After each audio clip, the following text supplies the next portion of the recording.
Hello, my name is Marcus Morris, And I'm Samuel Berger. and we are research students at the STEM-certified Academy of Science Research and Medicine and are currently conducting research on algal biofuels. Throughout our project, we will be utilizing the engineering design process of ask, imagine, plan, create, and improve. One of the biggest threats to both humans and the environment is rising global temperatures. As greenhouse gas emissions continue to increase, more and more heat is trapped by the atmosphere. Alternative energy sources are necessary to protect the environment. Most sources either require an incredible amount of upfront investment or use up otherwise valuable resources, or both. A solution that wouldn't change the infrastructure of the country to a great degree would be the use of biofuels. These can use much of the same infrastructure as traditional fossil fuels, but first and second generation biofuels are either expensive to produce or sacrifice another essential part of American production, such as agriculture. Algae are promising alternatives that can be grown in seas where nothing else can be produced or in non-arable land. However, the procedure to extract the needed fats from algae is expensive and complicated. This is the problem that we hope to resolve.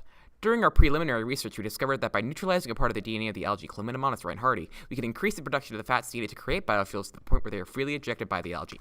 Before starting the project, we developed a general overview of our research to follow throughout. As recommended by our qualified scientist, Mr. Peterson, we ordered and received materials through VWR International and Aegean.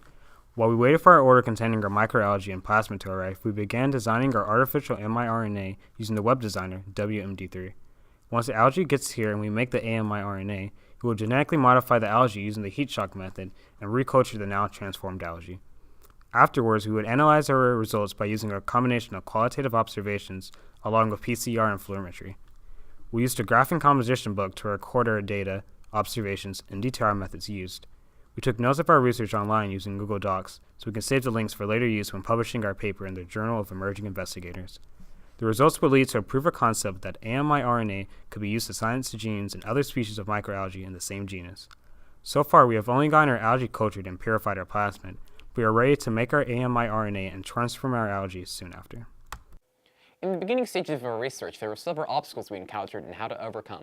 Initially, we wanted to conduct research on kudzu use as a biofuel, as we'll continue with past seniors' research and address an issue more relevant to Georgia.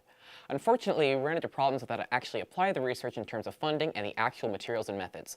So instead, we decided to shift our focus into a field that we had read about a year prior and seemed to be much easier to accomplish: algal genetic engineering. So far, we have purchased both the plasmids and oligos that we require to silence CRAX1 and increase productions of lipids.